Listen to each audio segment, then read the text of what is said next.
team, Terry Duyan.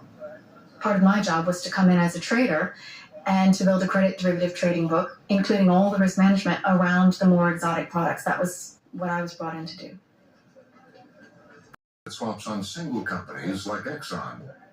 Duyan was asked to write swaps on bundles of debt. The idea was, let's put together a portfolio of credit risk, a portfolio of names.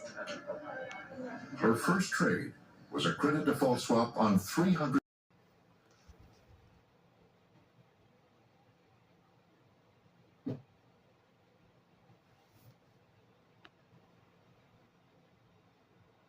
JP Morgan against default by those 306 entities. That's Many of them Fortune 500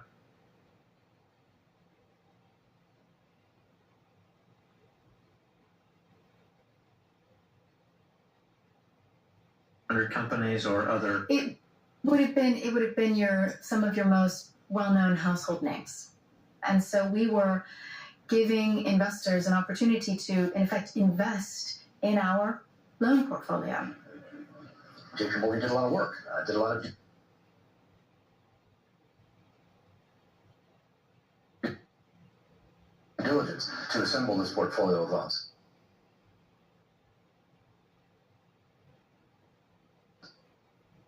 And you can get it in one easy, bite-sized piece.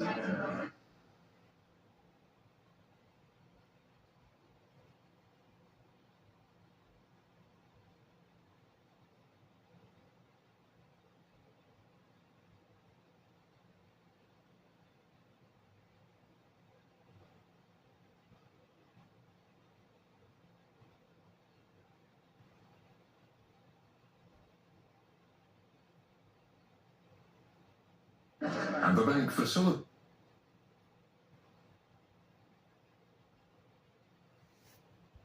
this by slicing up the portfolio into different risk levels or tranches. Investors could choose how much risk they were willing to take. Different investors wanted different levels of risk. There were some investors that wanted to earn a big return on really risky stuff, and there were some investors that wanted to earn a little return on stuff that wasn't risky at all. From there,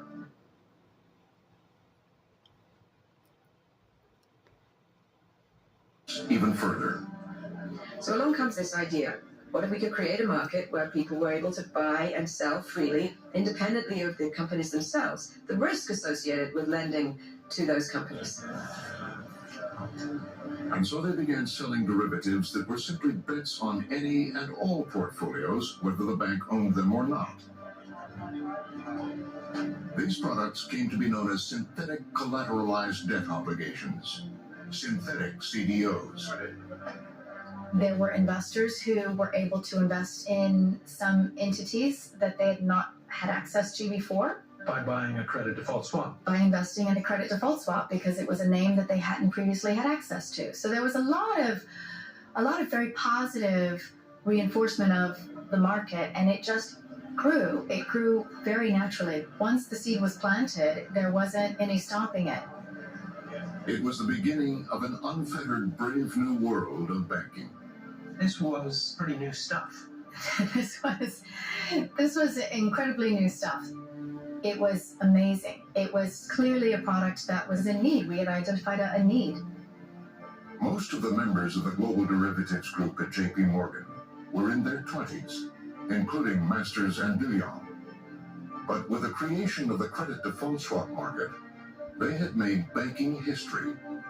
What in the long run this all meant was that credit, which is a vital part of the lifeblood of any economy, the global economy, became a more readily available asset. And the thinking was that that would be an unambiguously positive thing.